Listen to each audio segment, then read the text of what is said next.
बिल्कुल जरूरत है। ये कानून दोबारा आएगा, इसको कोई नहीं रोक पाएगा। ये खामखा की फौज खड़ी कर रखी है, सरकार पे और देश पे बोझ है। ये जैसे मदारी के बंदर करते हैं उसके इशारे पे काम करते हैं, इनको इशारे पे काम करना हम सब संविधान से बंधे हुए हैं। कितने कितने लोग इंटरकास्ट मैरिज हो रहा है, ये चीफ जस्टिस बताएगा, ऐसे कानून की जरूरत नहीं है।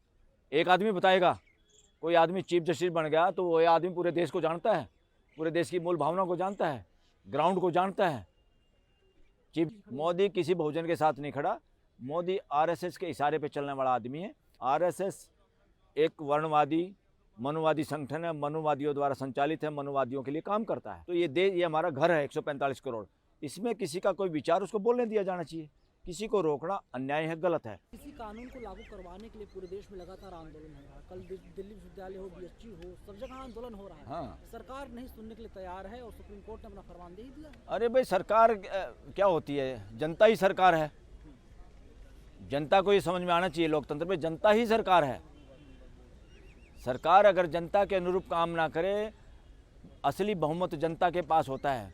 पार्लियामेंट और विधानसभा का बहुमत नहीं होता, असली बहुमत जनता के दिमाग में होता, दिलों में होता है।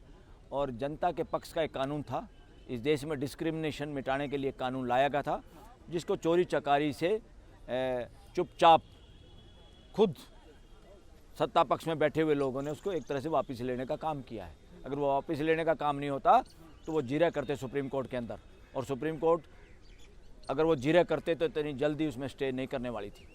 सुप्रीम कोर्ट ने कहा, सीबीआई ने साफ तौर पर कहा कि इंटरकास्ट मैरिज अब तो हो रहा है, जरूरत नहीं उसे कानून में। कितने लोग इंटरकास्ट मैरिज हो रहा है, ये चीफ जस्टिस बताएगा, ऐसे कानून की जरूरत नहीं है। एक आदमी बताएगा, कोई आदमी चीफ जस्टिस बन गया तो वो आदमी पूरे देश को जानता है, पूरे देश की मूल भावना को जानता है, ग्राउंड को जानता है। चीफ जस्टिस बताए कि उसने कितने लोगों के साथ, उसके अपने रिश्तेदारों ने, उन लोगों ने, कितने उसके जानकार लोगों ने, ब्राह्मण समाज के कितने लोगों ने इंटरकास्ट मैरिज की, बताओ कितनी पॉपुलेशन और कितने लोगों ने इंटरकास्ट मैरिज करी है। गलत, बिल्कुल हल्का बहाना, हल्का नॉनसेंस लॉजिक था ये। ब्राह्मण समाज बड़ा गुस्से में है, कह रहा है इस कानून को हम लोग पूरी तरीके से वापस करवा कर मानेंगे। ब्राह्मण समाज गुस्से में नहीं है, ब्राह्मणवादी मानसिकता गुस्से में है, और ब्राह्मणवादी मानसिकता को दफन करना बहुत ज़रूरी है। लोकतंत्र में उसके लिए कोई जगह नहीं है, मानवता में उसके लिए कोई जगह नहीं है, हिंदू धर्म में उसके लिए कोई जगह नहीं है। वर्णवादी मानसिकता हिंदू धर्म का हिस्सा नहीं है, वो ब्राह्मणवादी धर्म का हिस्सा है, ब्राह्मणवादी विचार का हिस्सा है, उसका हिंदू धर्म से कोई लेना देना नहीं। कल एक लड़की आंदोलन कर रही थी, अंजलि शुक्ला नाम की, उसको मारा पीटा गया, कई जगह कट गया उसका, क्या कहेंगे? किसी ने काट दिया, एबीवीपी के लोगों ने मारा उसे। हाँ, गलत काम किया, उनके खिलाफ मुकदमा दर्ज होना चाहिए। कोई राइट टू एक्सप्रेशन है, लोग अपनी बात रखें, धरना जुलूस दें, अपनी बात, अपना कोई भी बात कहें, सबको छूट है। घर में हम किसी को बोलने नहीं देंगे तो क्या होगा? घर में कलेश होगा ना। तो ये हमारा घर है 145 करोड़, इसमें किसी का कोई विचार उसको बोलने दिया जाना चाहिए। किसी को रोकना अन्याय है, गलत है। देश को जातिगत आधार पे, रिलीजन के आधार पे नहीं देखना है। सबसे पहले हम सिटीजन हैं, सिटीजन कौन क्या बात करे सबकी सुनाने का हक है, और देश की सुनने की ड्यूटी है, कोर्टों की भी ड्यूटी है, सरकार की भी ड्यूटी है। मर्जी नहीं है, किसी के बाप का देश नहीं है, ये किसी एक विशेष जाति का देश नहीं है, किसी के बाप का नहीं है। ना, क्या मोदी अमित शाह, दुनिया भर के लोग आए चले जाएंगे इस धरती पे, कितने सारे तानाशाह आए हैं, चले जाते हैं सब, ऐसा ही है। ये साइकिल है यहाँ मानव जाति में। बहुजन समाज से लोग क्या कुछ करना चाहिए, क्योंकि आप जिस समाज से आते हो, समाज इस सड़कों पर है, कह रहा है कि इस कानून की जरूरत बहुत ज़्यादा है। हाँ, विश्वविद्यालयों में बिल्कुल जरूरत है। ये कानून दोबारा आएगा, इसको कोई नहीं रोक पाएगा। अगर कोई आदमी इसको जाति के आधार पे या विशेष वर्ग के आधार पे कहे कि हम नहीं होने देंगे, उनको बैकफुट पे आना पड़ेगा।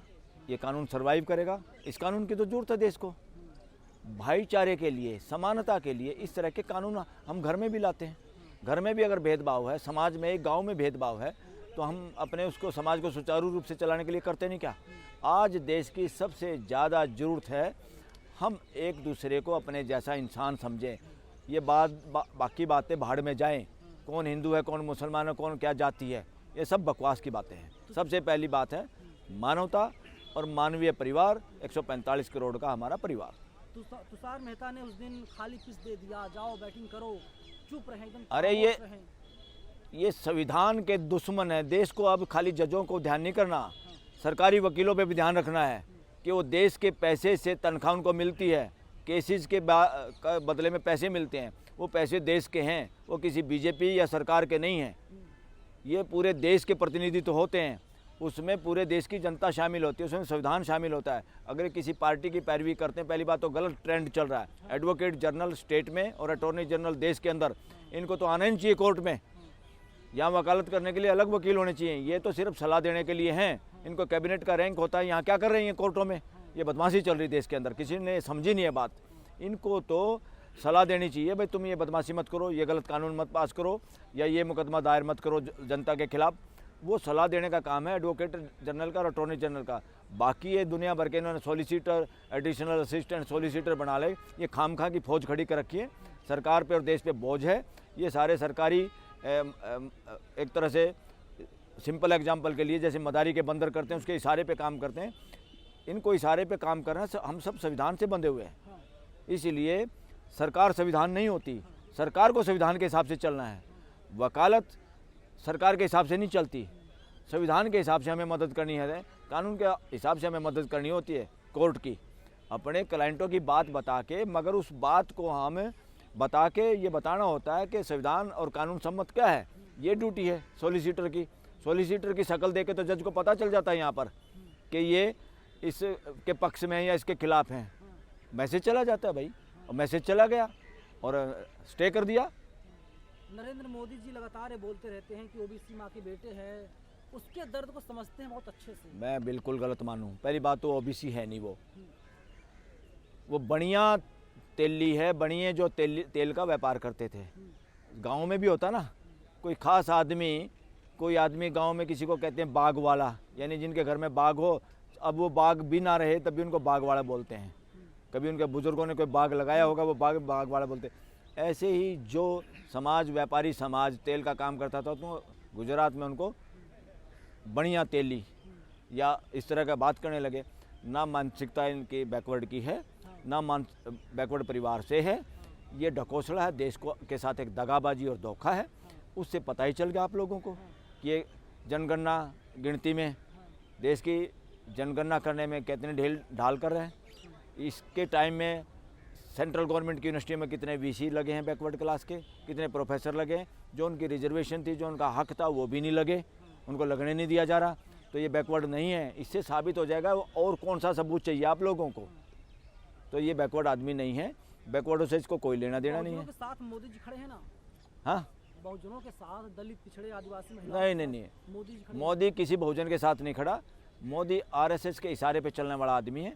आरएसएस की जो मानसिकता है, द्वेष आधारित मानसिकता है, वर्णवाद और मनुवाद को स्थापित करने की जो मानसिकता है, आरएसएस एक वर्णवादी मनुवादी संगठन है, मनुवादियों द्वारा संचालित है, मनुवादियों के लिए काम करता है। उसके हिसाब से जितनी जहरीली उनकी मानसिकता है, उसके हिसाब से ये भाषण देता है, हिंदू मुसलमान करता है। उसी के आधार पर जो आदमी अपने व्हाट्सएप पे डीपी लगाता, फोटो लगाता, कार्यक्रम में जाता है, वो सारे के सारे वही लोग टिकटार्थी होते हैं, वही चेयरमैन बनते हैं। उसी तरह के लोग प्रोफेसर बन रहे हैं आजकल। ये सारा का सारा ड्रामा नागपुर से चलता है, और ये एक तरह से नागपुर के खूंटे से बंधा हुआ आदमी है। ये इस देश का लोकतांत्रिक प्राइम मिनिस्टर नहीं है। क्या देश में गृह युद्ध होने जा रहा है? ब्राह्मण समाज से लोग करवाएंगे आपस में, पहले ही कहते थे कि सारे सनातनी भाई भाई, सारे हिंदू भाई भाई। देश को चौकस रहना चाहिए। इस देश में सबसे ज़्यादा अलगाववादी मानसिकता, इस देश का डिवीजन भी वर्णवादी मनुवादियों की वजह से हुआ, और दोबारा भी इस देश में जातिगत विद्वेष फैल सकता है पूरे बहुजन समाज को। जो समाज, पूरा देश को, जो वर्णवाद मनुवाद में विश्वास नहीं रखता या उनको जहरीली मानसिकता मानता है, उन सब देश के नागरिकों से निवेदन है, इनके बहकावे में नहीं आना। ये पता नहीं क्या क्या नैरेटिव चला सकते हैं, कहाँ कहाँ से कहानियाँ घड़ सकते हैं।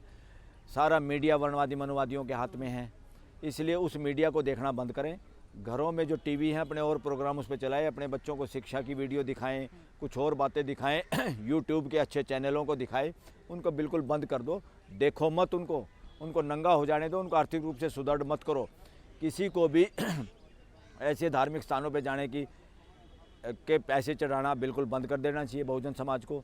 जहाँ पे पंडे पुजारी षड्यंत्रकारी लोग बैठे हैं, जहाँ समाज का की कमेटियाँ जिस मंदिर में नहीं हैं, जो अकाउंटेबिलिटी नहीं है, जो समाज के कब्जे में नहीं है, ऐसे जगह पे जाना, ऐसे जगह पे दान देना अपनी आत्महत्या करने के समान है, नहीं जाना चाहिए। बहुजन समाज के बड़े नेता हैं, नाम है स्वामी प्रसाद मौर्य। स्वामी प्रसाद मौर्य को चित्रा त्रिपाठी कहती है ये तो मानसिक रूप से पागल है, विक्षिप्त आदमी है, जैसे चुनाव हार गया है। स्वामी प्रसाद मौर्य बहुत अच्छा काम कर रहा है, बहुत हिम्मती आदमी है और जनता की आवाज़ को बुलंद कर रहा है। हम ऐसे बहादुर आदमी को सैल्यूट करते हैं। लेकिन उसको पागल बता रही है चित्रा त्रिपाठी। जो पागल होते हैं वो दूसरे को पागल बताते हैं, जो पागल होते हैं वो दूसरे को पागल बताते हैं।